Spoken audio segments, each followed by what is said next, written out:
All right, part two of Geology Week 4, talking about mountain building. We discussed in the last segment how folds, the bending of rocks, can be anticlines and synclines.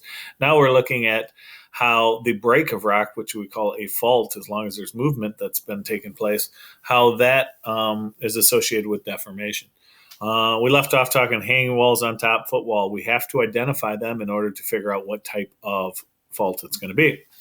So it's going to be a normal fault if it's tensional stresses. So the two plates are pulling apart from each other. Notice what the hanging wall does in relation to the footwall. It slides down. I always like to remember it's normal to slide down the slide.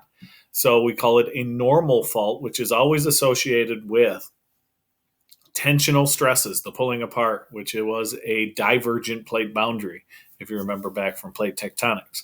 But we're always identifying a footwall and a hanging wall. Now, if you go the other way, compressional forces, which are going to push together at convergent plate boundaries. Notice what the hanging wall did here. It went up relative to the footwall. We call that a reverse fault because you're going up the slide, you're reversing your direction. Now, there is a third type of vertical movement, a dip-slip fault. It's called a thrust fault. It's basically a reverse fault still, hanging wall moving up relative to the footwall, but it's a very low angle. It ends up giving us a very large mountain range as far as distance horizontally going across because it rides up over the top of the other one. And you have a third type. Now, the third type of fault is not a vertical fault. It's a horizontal fault, and we call that a strike-slip fault. That is associated with transform plate boundaries or shear stressing going side to side. And you have to look for a vertical, something that's high in the sky to see the displacement that is taking place. And technically you can say, as I'm coming here, I have to go to the right to get back to the river. So that could be a right lateral or strike slip fault. And then if it went the other way, we'd call it a left. But in both of these cases, they're going to be right. As long as you know that it's a lateral fault or a strike slip fault, it's fine. Mountain building itself is a large process over the whole plate boundary. We call them orogenies.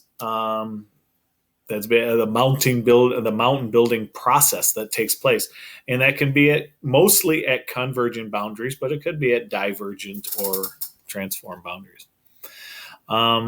We look at mountain building as being taking place at continental collisions. The Himalayas was a prime example of that, how the Indian plate crashed into the Asia plate. And the last thing they talk about in this chapter is the idea of isostasy. And isostasy is basically floating.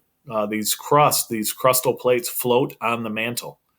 Therefore, the more weight you have, the more it's going to sink down into the mantle. The less weight you have, it's going to then float a little bit higher.